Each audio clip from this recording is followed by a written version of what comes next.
Bonjour Emmanuel et bonjour à tous. Cette semaine, Les Chemins de la Philosophie vous propose de découvrir les 5 débats enregistrés samedi 28 janvier dernier dans le grand amphithéâtre de la Sorbonne. Aujourd'hui, 3e débat présenté par Géraldine Mosna-Savoie. Nouvelle migration, à quoi servent les frontières ?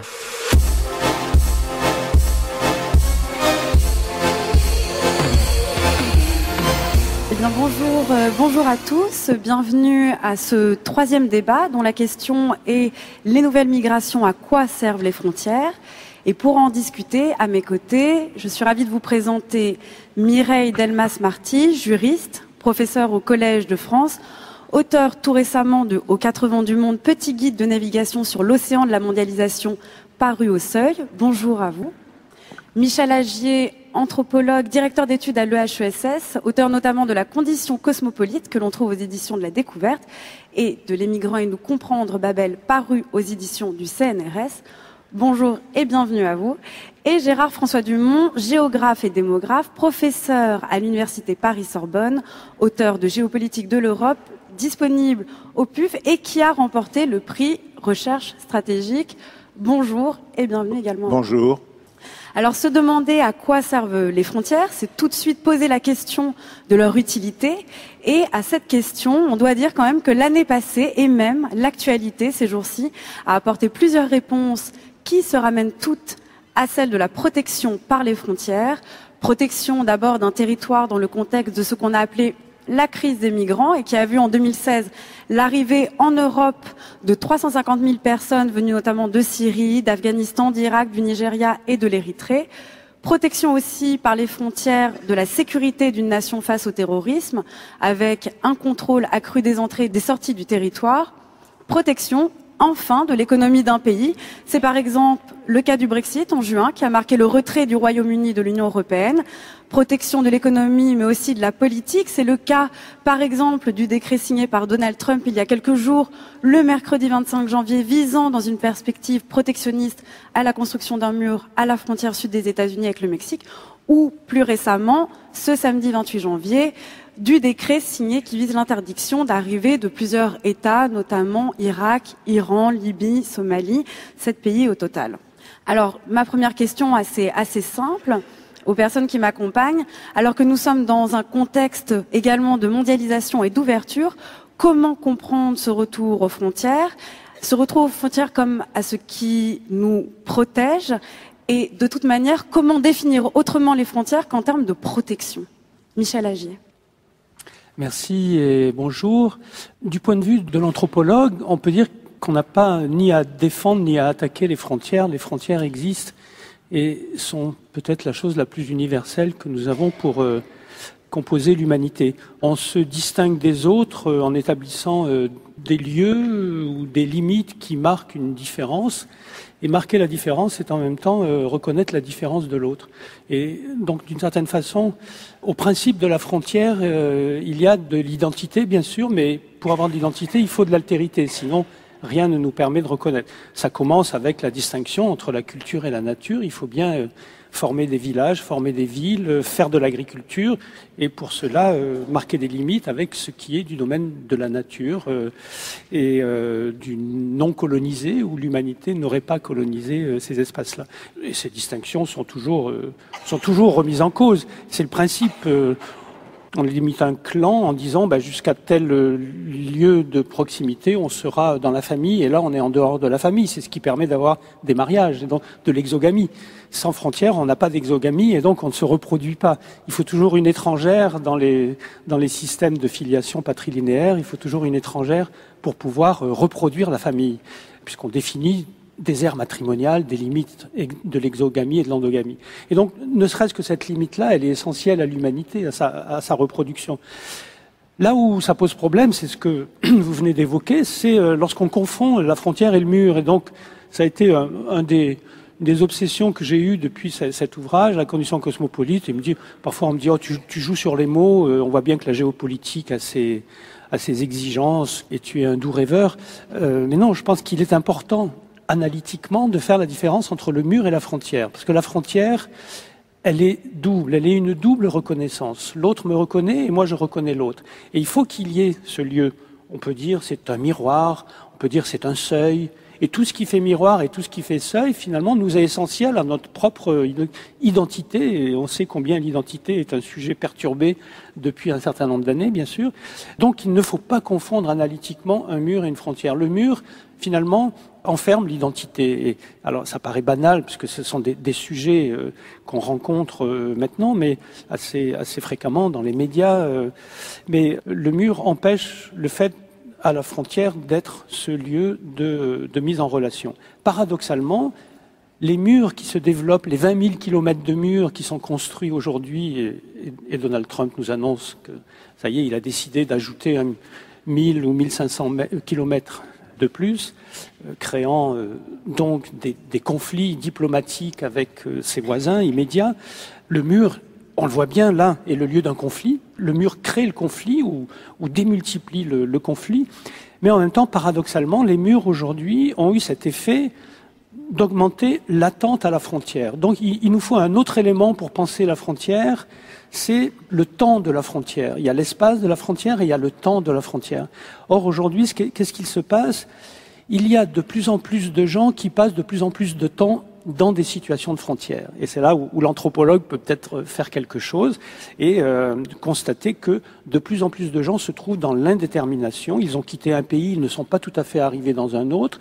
Ils relèvent, parfois on dit de non-droit, de lieux de non-droit, donc c'est ce qu'on dit à propos des campements, des camps, des fois, de manière un peu Une des exagérée. autres actualités de 2016, c'est aussi la jungle de Calais, qui a quand même vu un espace, cet espace assez inédit, on va dire, de plusieurs nationalités, où les gens étaient en attente de passer une frontière, ce qui devient à la fois absurde, cette attente de dépasser une frontière qui est comme un mur infranchissable, et en même temps qui permet de développer aussi une zone de vie plus épaisse, une frontière plus épaisse qu'une simple limite. Oui, on peut dire que le camp est l'hypertrophie de la frontière. C'est-à-dire qu'effectivement, il y a cet effet qu'on trouve aussi sur l'île de Lesbos avec le camp de Moria et les campements qui l'entourent, qu'on a trouvé à Idomeni, qu'on trouve à Vintimille. On voit que l'Europe commence à s'habituer à ça aussi et à avoir ces espaces d'entre-deux qui correspondent là très géographiquement, physiquement, qui sont tout près des frontières nationales ou frontières européennes.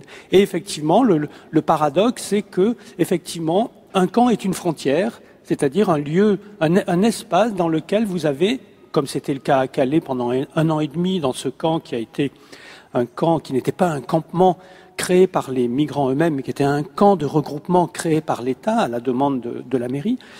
Tout un tas de phénomènes dont on pourra reparler, ont fait que petit à petit, ce lieu est devenu quelque chose comme un brouillon de ville, une urbanité marginale très particulière, et on a vu là se rencontrer et échanger une vingtaine de nationalités de migrants, principalement d'Afrique, de Moyen-Orient, d'Asie, et de personnes d'une bonne dizaine de nationalités européennes, avec tous les solidaires, tous les aidants qui sont venus.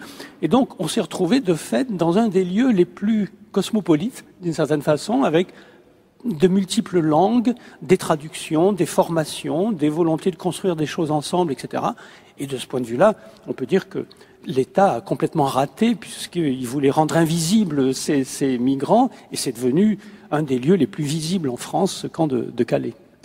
Gérard François Dumont, comment on pourrait définir justement cette frontière autrement qu'en termes de murs? Et ce que vient de dire Michel Agier est intéressant parce qu'on voit cette ambivalence qu'il y a à, d'un côté, cette impuissance de l'État face à certaines frontières, à certains camps qui deviennent des hypertrophies de frontières, et d'autre part, des politiques très volontaristes comme celle de Donald Trump qui veut au contraire rétablir des frontières, mais finalement, qui décide de ces frontières ? Alors, en fait, au départ, la géographie enseigne que les frontières sont naturelles. C'est-à-dire, les frontières, c'est ce qui limite un territoire. Donc, sur la Terre, nous avons hérité de nombreuses frontières, les océans, les mers, les montagnes, les fleuves. Et si je prends l'histoire de l'humanité depuis ses débuts, ça a toujours été le souci de surmonter les frontières naturelles. Je prends un seul exemple, qui est celui des Alpes.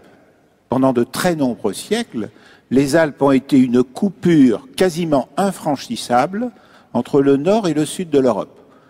Ce que les hommes parvenaient à faire, c'est à passer par le bout des Alpes, donc par le sud des Alpes-Maritimes actuelles, le fameux trophée de la Turbie, ou bien de l'autre côté, côté de l'Autriche actuelle. Et il a fallu attendre le XIIIe siècle pour que dans le canton d'Uri, dans le centre actuel de la Suisse, le canton de Guillaume-Tell, on trouve une technique qui permet de construire un pont qu'on appelle le pont du diable, qui a permis d'ouvrir une route nord-sud au milieu des Alpes.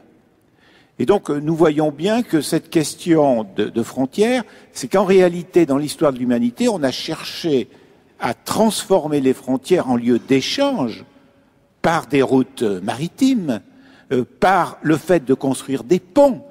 Prenez par exemple le Rhin. Le Rhin a été très longtemps une frontière, jusque-là aussi qu'au Moyen-Âge, on construise pour la première fois un pont sur le Rhin. Ça a été une révolution dans les échanges entre les deux rives du Rhin. Donc, si je prends maintenant ces dernières décennies, la notion de frontière, par rapport à la question des migrations, elle a totalement changé. Pourquoi a-t-elle totalement changé? C'est que nous sommes dans, moi, ce que j'appelle un processus de diasporisation. Alors, il faut que vous définissiez ce terme de diasporisation. Autrement dit, voilà, puisque j'ai parlé de la Suisse, prenons un Suisse qui est extrêmement pauvre et qui, au XIXe siècle, se dit ma seule chance de sortir de la misère, c'est de partir en Amérique. Alors, il part, par exemple, voilà, en Argentine, où il est accueilli. Mais ce Suisse qui a tourné le dos à la Suisse, il ne peut plus conserver de lien régulier avec son pays d'origine. Le téléphone n'existe pas, Internet n'existe pas, pas question pour lui d'aller passer ses vacances en Suisse, et donc il perd inévitablement une partie de ce qu'il connaissait de son pays d'origine, même s'il peut continuer de façon mythique à penser à son pays d'origine.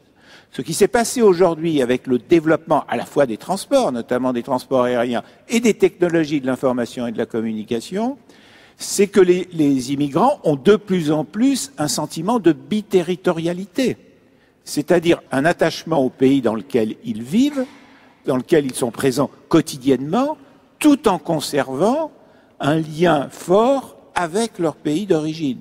Et ce lien fort avec le pays d'origine, même s'il y a des frontières qui peuvent l'empêcher, pas les frontières technologiques, mais je dirais les frontières matérielles.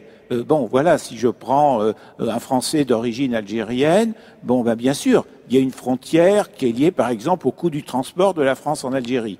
En même temps, c'est un coût qui est susceptible de diminuer, parce que quand les autorités algériennes auront accepté que des compagnies à tarifs réduits atterrissent en Algérie, le coût sera moindre. Donc il peut retourner souvent dans son pays d'origine et conserver des liens à ce pays d'origine. Donc c'est ce phénomène de diasporisation qui modifie en fait le sens de la frontière.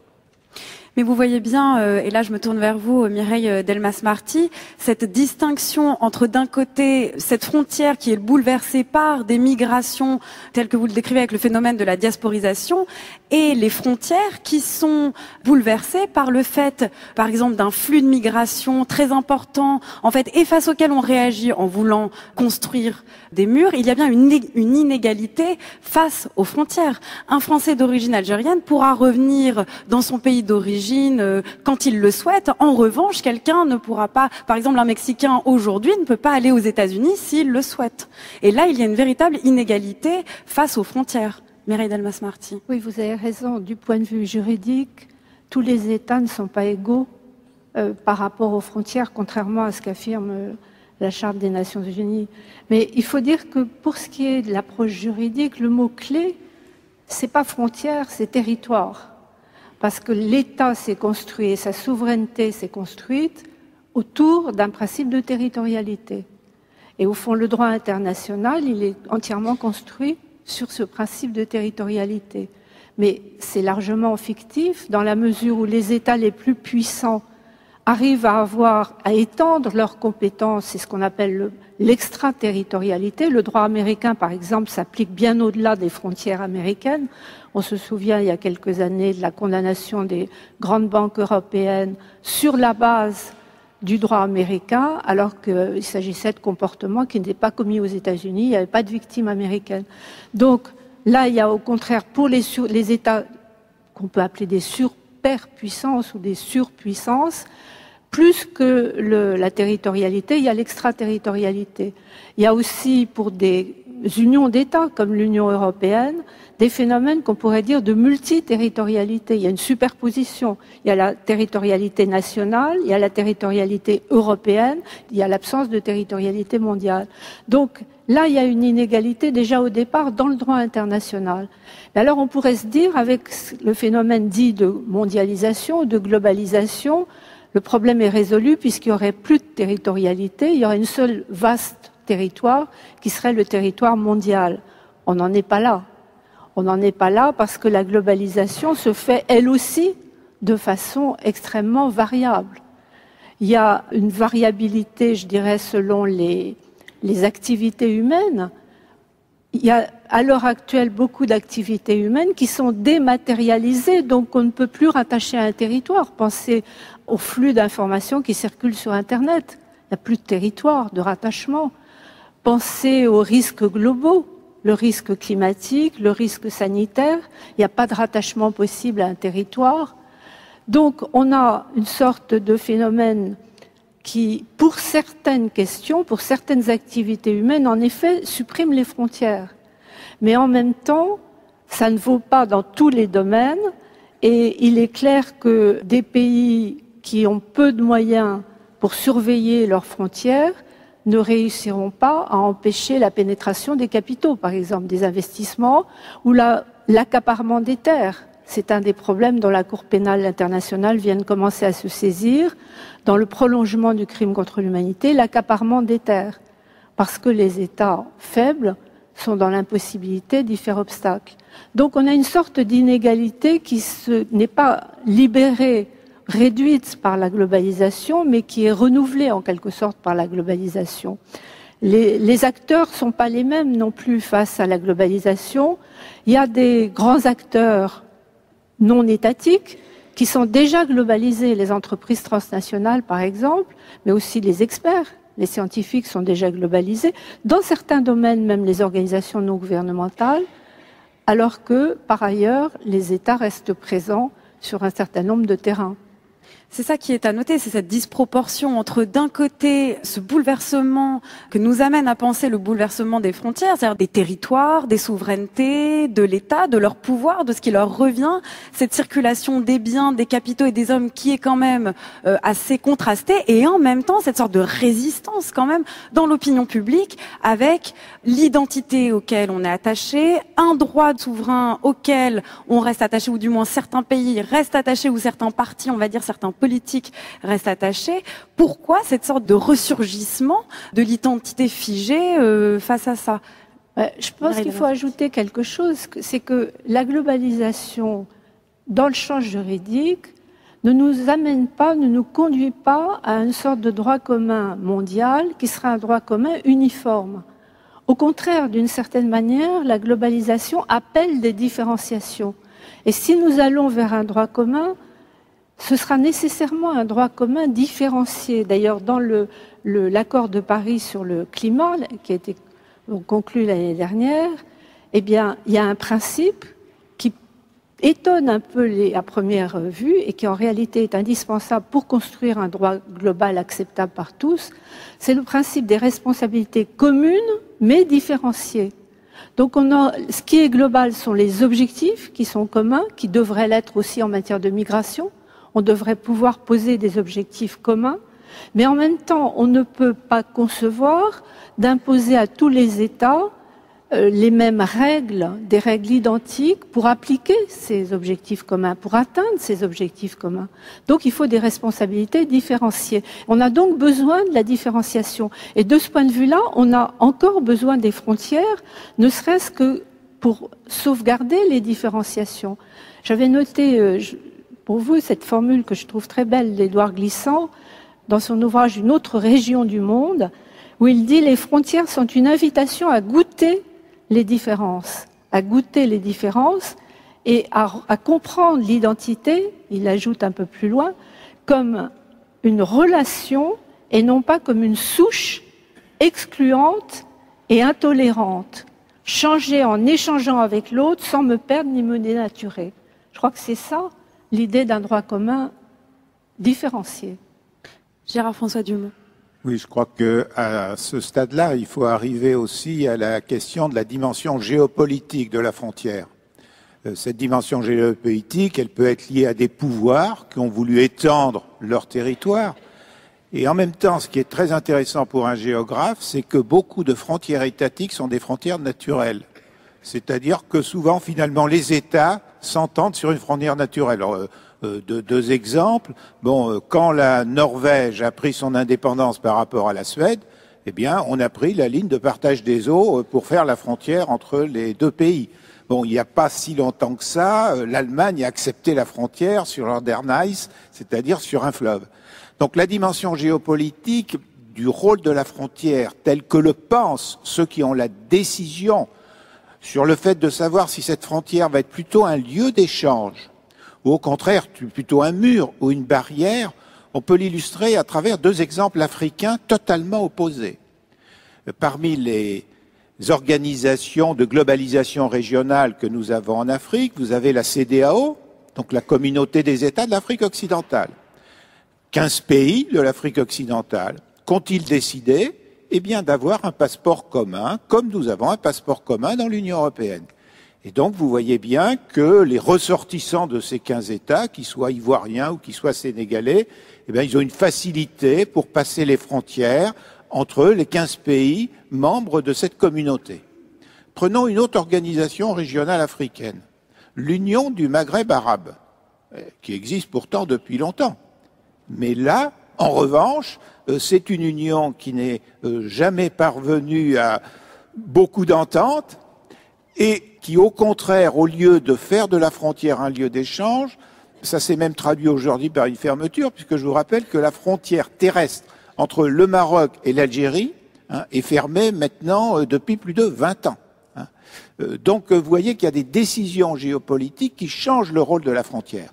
Alors, ça a été le cas dans l'Union européenne, parce que parler de la question des migrants de cette dernière année, ça nécessite de parler des frontières de l'Union européenne et des frontières de l'espace Schengen. Or, l'un des points fondamentaux de compréhension de la frontière de l'espace Schengen, c'est qu'il s'agit d'un espace au sein duquel on a décidé de supprimer des frontières internationales entre la France et l'Italie, entre la France et l'Allemagne, entre la France et la Belgique, etc. Mais le résultat, c'est que la frontière résulte d'une pièce à deux faces. La face positive, c'est qu'on supprime les frontières internes à l'espace Schengen, et la face négative, si vous voulez, c'est qu'en fait, on a des frontières extérieures communes. Et donc l'espace Schengen n'existe que parce qu'il y a un code frontière commun à l'ensemble des pays.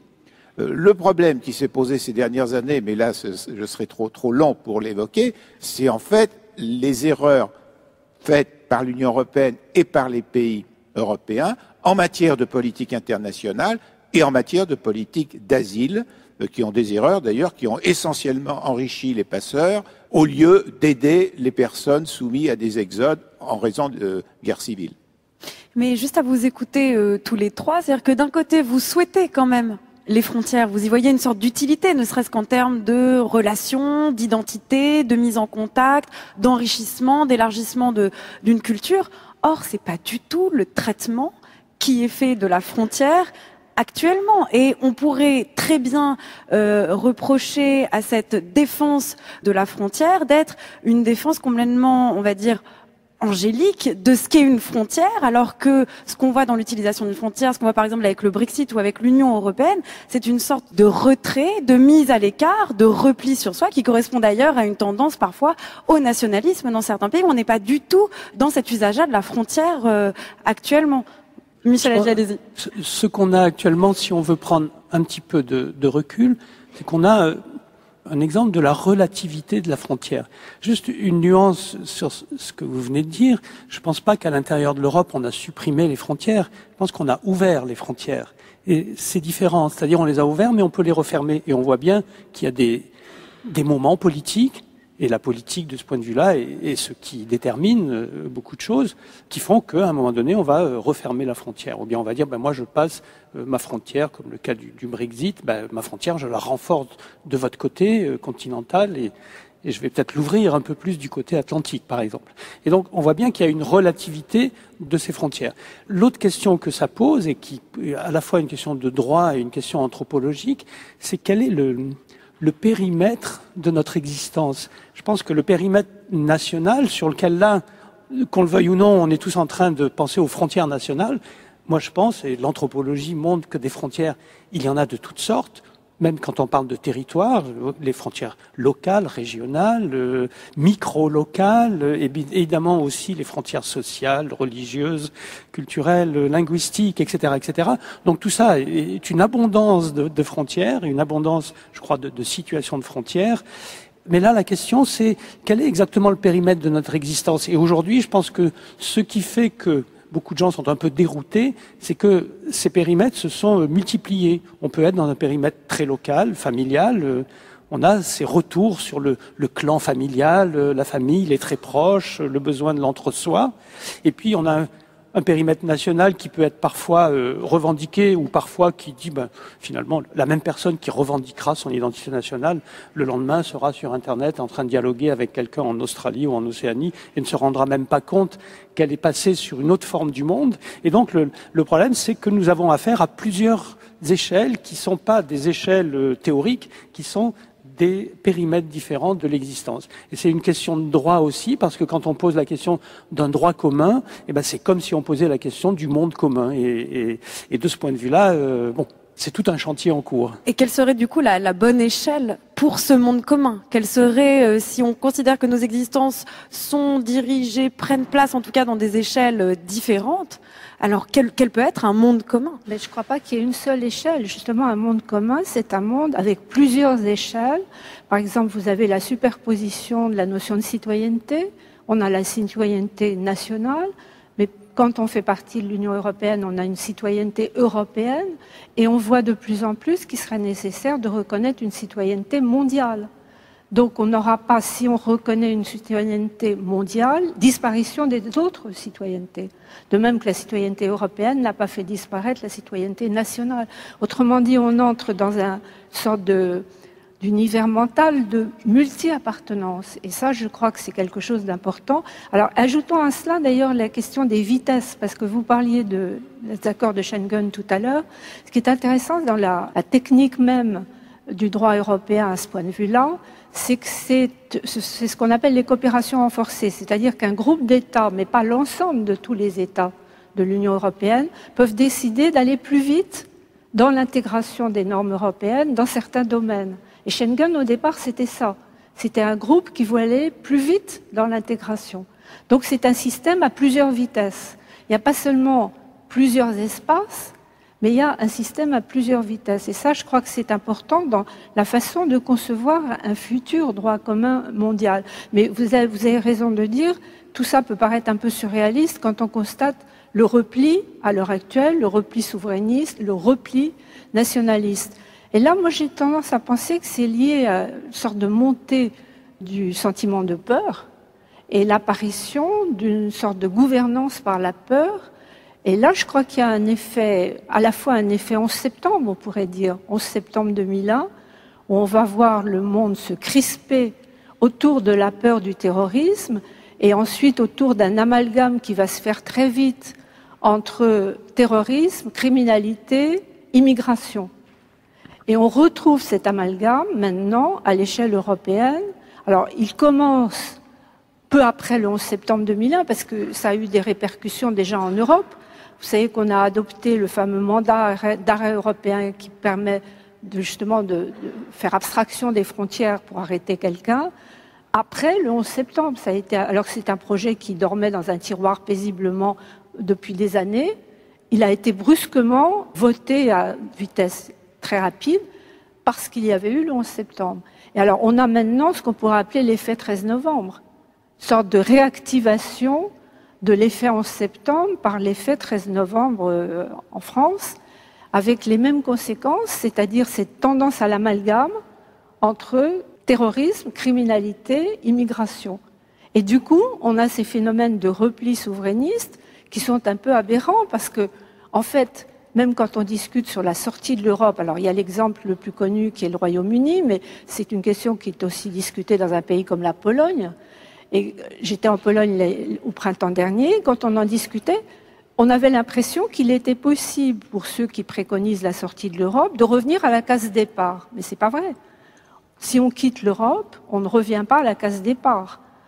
On se trouve de toute façon dans un système d'interdépendance forte entre les États en Europe et dans le monde entier.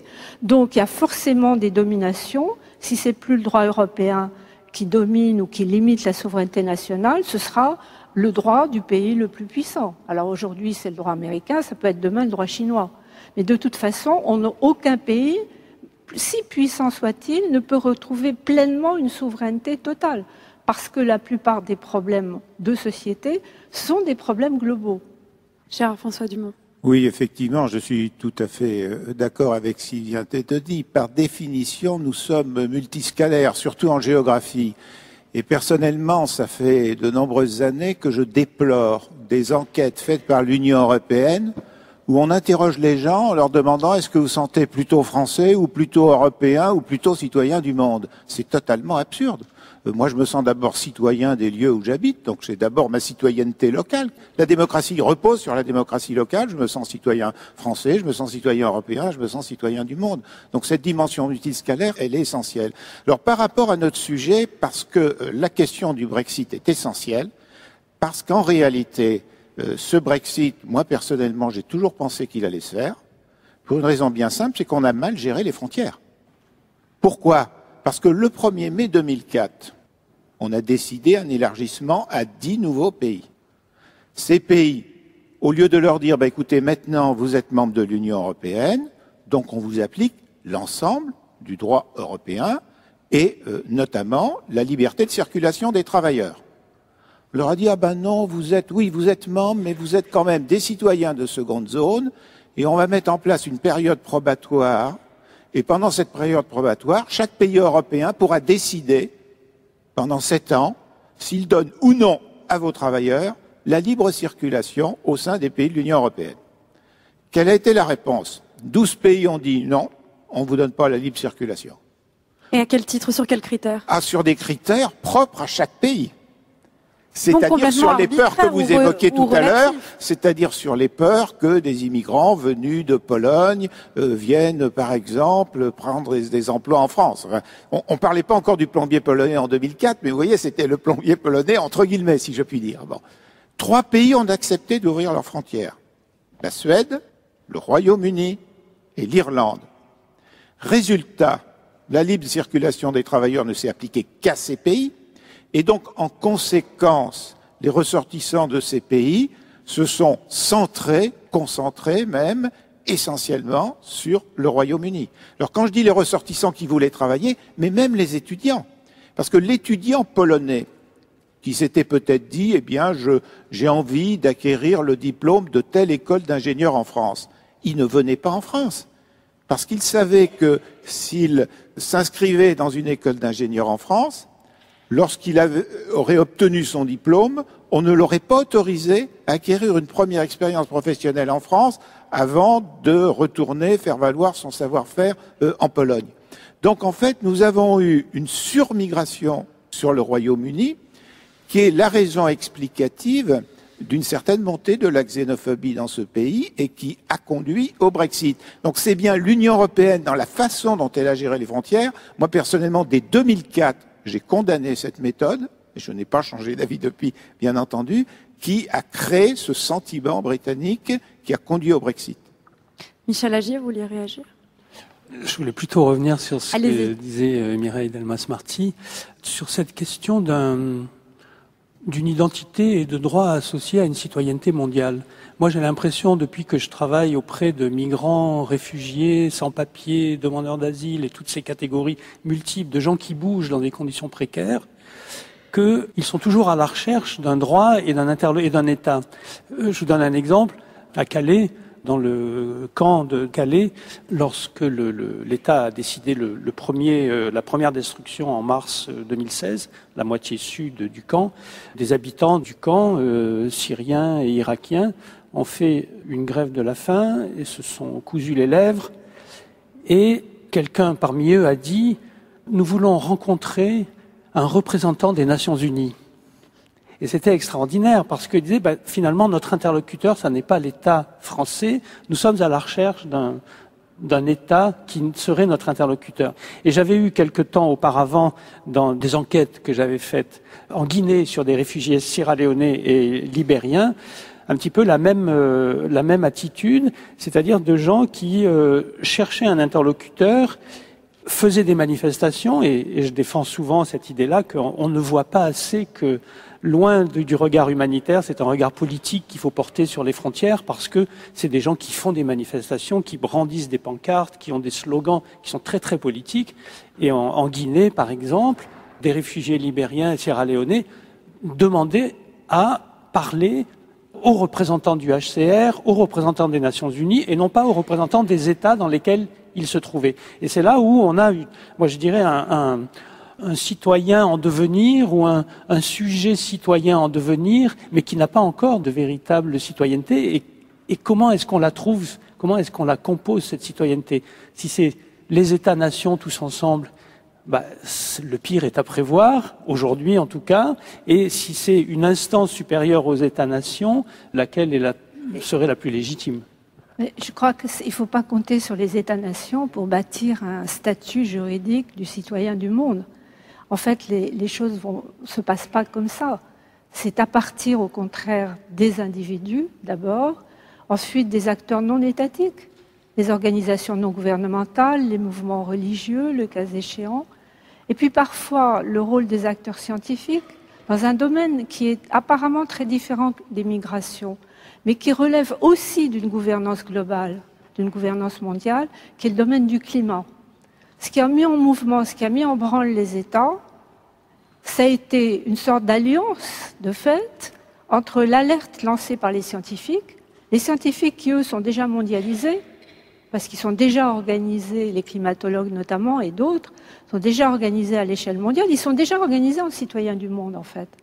Et puis, il y avait l'alliance avec les ONG, les organisations non gouvernementales, et puis les acteurs économiques privés, dont il ne faut pas non plus négliger le rôle, parce qu'ils ont un rôle moteur, dans beaucoup de cas, les entreprises transnationales. Et tout ce monde-là, tirant dans le même sens pour la politique climatique, a réussi à faire bouger les États. Alors, dans le domaine des politiques de migration, ça sera plus difficile, mais ça ne peut venir que des acteurs non étatiques. Je crois que les États ne font que suivre quand ils sont obligés de le faire.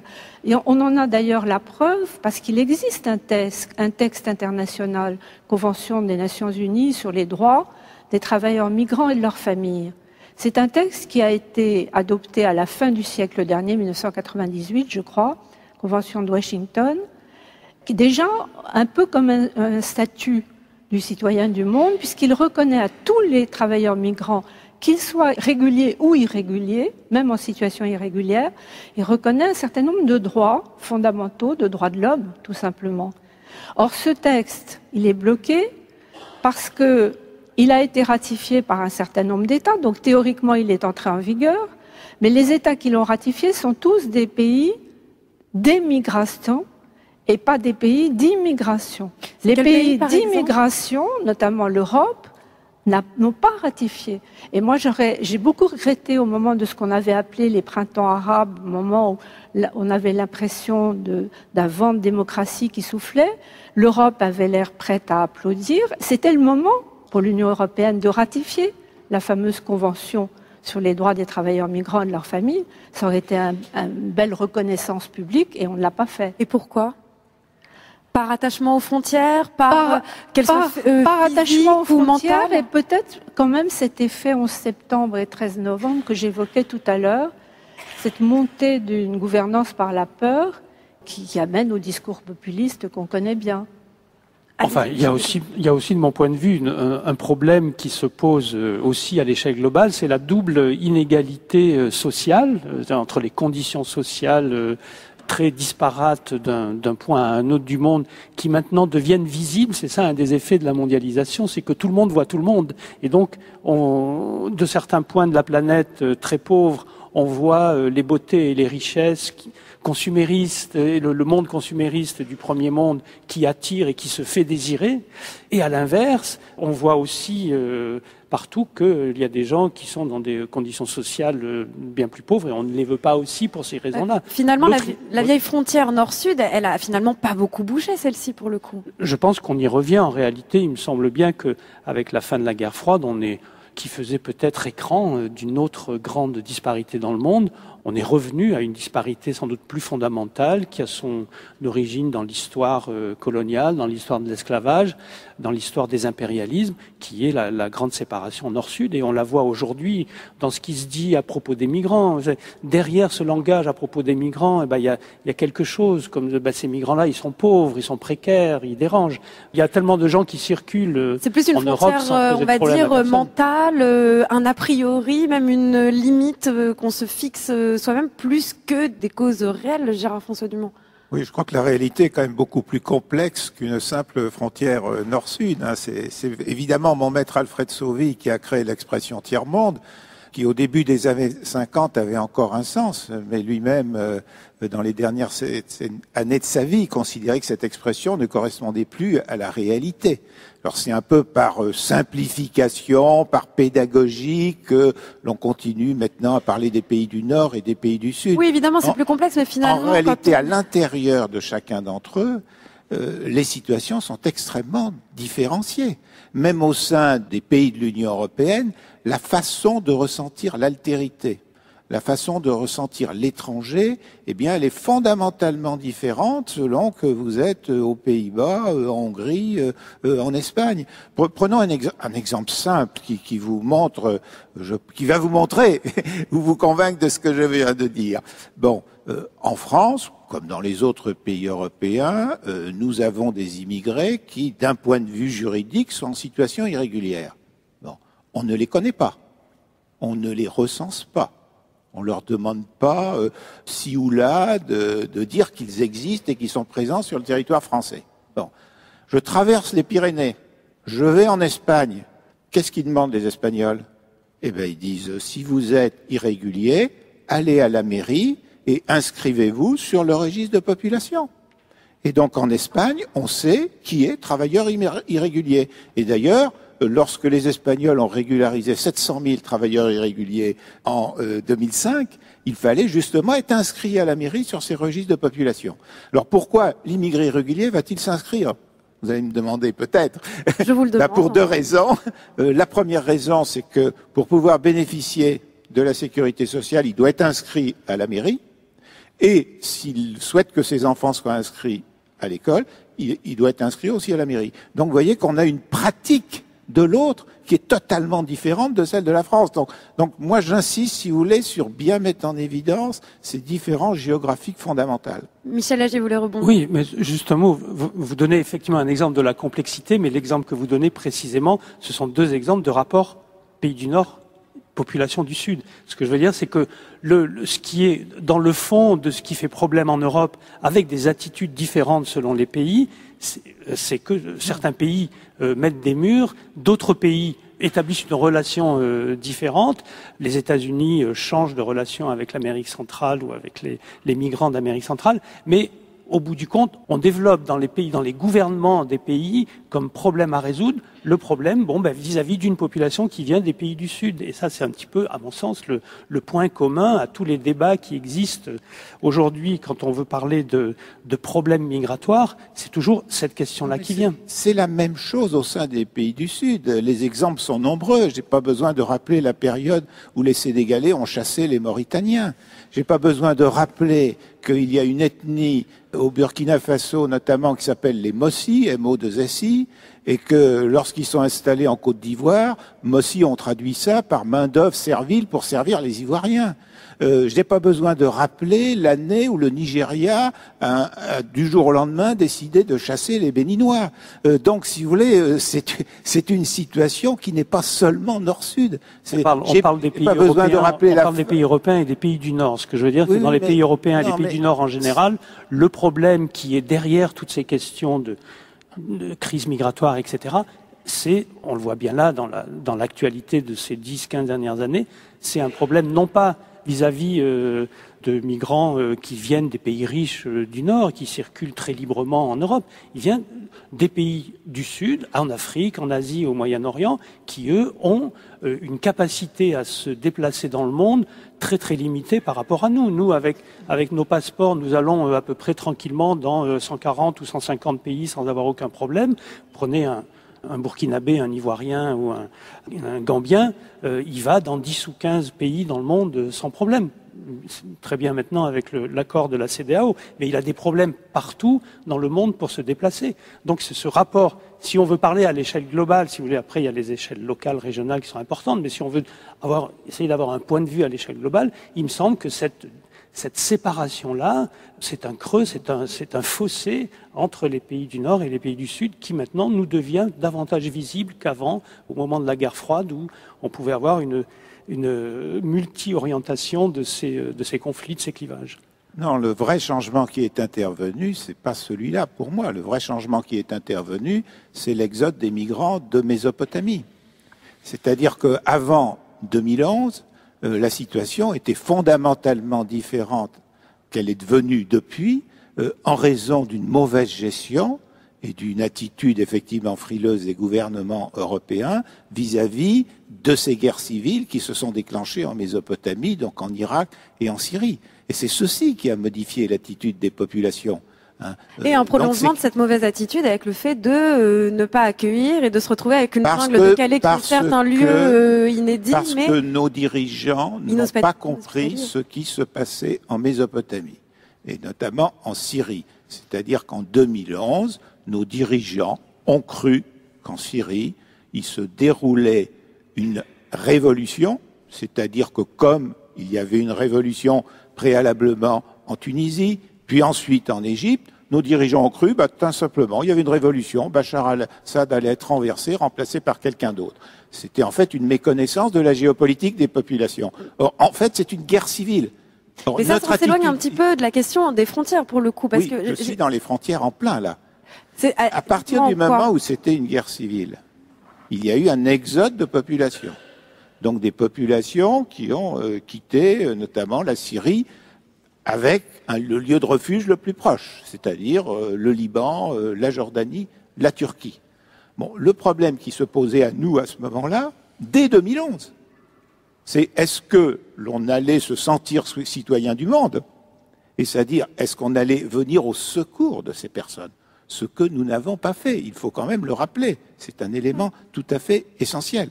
Bon, alors que nous avions fini par le faire au moment du drame vietnamien à la fin des années 70, où on a eu une gestion totalement différente du problème. Là, on a fait comme si on n'était pas concerné, si vous voulez. Donc, le résultat, c'est qu'ensuite, il y a eu comme la guerre civile continuait, il y a eu évidemment une démoralisation de ces personnes qui étaient dans les premiers pays de refuge, et ils ont cherché des solutions ailleurs. Et face à cette situation, eh bien, là encore, nous n'avons rien fait. Nous avons laissé faire les passeurs. Parce que ce qui est quand même extraordinaire, c'est que quand on dit, par exemple, Madame Merkel a été très généreuse en accueillant plusieurs centaines de milliers de personnes. Mais ce qui aurait été souhaitable d'un plan humanitaire, c'était d'aller dans les lieux où ils étaient, en Jordanie, au Liban et en Turquie, pour leur donner la possibilité de venir en Europe sans avoir besoin de dépenser 7 000 à 8 000 euros aux passeurs, dont le chiffre d'affaires pour la seule année 2015 a dépassé 10 milliards d'euros. Mireille Delmas-Marty. Oui, en vous écoutant, je méditais sur la grandeur et la misère des dimensions juridiques, la dimension juridique du monde, parce que, en fait, on a les réponses dans les principes. Il y a le principe de solidarité. Le principe de solidarité, il est inscrit dans les traités européens 2 fois. Une fois pour la solidarité à l'intérieur de l'Europe, entre pays de l'Europe, et une fois pour dire qu'il y a aussi un principe de solidarité à l'égard des pays tiers. Donc on a tous les outils pour bâtir une citoyenneté européenne qui s'inscrive dans une citoyenneté mondiale. Et à l'échelle mondiale, je vous disais aussi, on a les outils. Ça, c'est la grandeur du droit. Mais en même temps, la misère, c'est son impuissance à s'appliquer s'il n'y a pas un contexte politique et sans doute aussi anthropologique et culturel qui soutiennent l'application de ces principes. Et c'est pourquoi je continue à penser qu'on ira vers un droit commun que si on accepte qu'il soit différencié. Si on prétend qu'un droit commun, c'est un droit commun uniforme, on va droit dans le mur. Mais le problème, la question qu'on pourrait vous poser pour conclure, Mireille Delmas-Marty, c'est qu'un droit commun différencié, c'est que comment éviter le risque d'uniformisation, vous venez de soulever ce thème, mais surtout, comment éviter le risque que le pouvoir, ou comment dire que le droit soit décidé par quelques-uns qui détiennent les richesses. C'est-à-dire que comment on évite cet écueil-là à partir du moment où on met différencié? Différencier, ça veut dire simplement qu'on tient compte du contexte national qui est forcément différent, historique, économique, culturel, géographique dans certains cas. C'est ce qu'on a inscrit dans l'accord climat. Alors le problème de ce droit commun différencié, je dirais que c'est plutôt une question de contrôle. C'est-à-dire qu'il faut qu'une fois adopté par des conférences internationales dans lesquelles on donne suffisamment la parole non seulement aux États mais aux acteurs non étatiques, on peut arriver à un accord, c'est le cas de l'accord de Paris sur le climat. La clé, c'est de savoir si on réussit à le faire appliquer. Alors pour le faire appliquer, il y a deux voies, et à mon avis, il faut combiner les deux. Il y a les juridictions internationales, il commence à en exister quelques-unes. Sur l'accaparement des terres, la Cour pénale internationale a commencé à se préoccuper du problème, par exemple. Les choses ont évolué un peu de ce point de vue-là. Et puis, il y a les juges nationaux, qui de plus en plus se transforment en juges du droit international. Et là, il y a une différence très forte entre l'Europe et les États-Unis, car les États-Unis ne reconnaissent pas la valeur supranationale du droit international, qui pour eux est un droit étranger comme un autre. Merci beaucoup Mireille Delmas-Marty. On va finir sur ces paroles. Mireille Delmas-Marty, je rappelle que vous êtes l'auteur de Aux quatre vents du monde, petit guide de navigation sur l'océan de la mondialisation. On le trouve au Seuil. Merci à vous Michel Ager. Je rappelle que l'on peut lire La condition cosmopolite aux éditions de la Découverte et Les migrants et nous, comprendre Babel aux éditions du CNRS. Et merci à vous Gérard François Dumont. On peut lire de vous Géopolitique de l'Europe, c'est disponible au PUF. Merci à vous trois.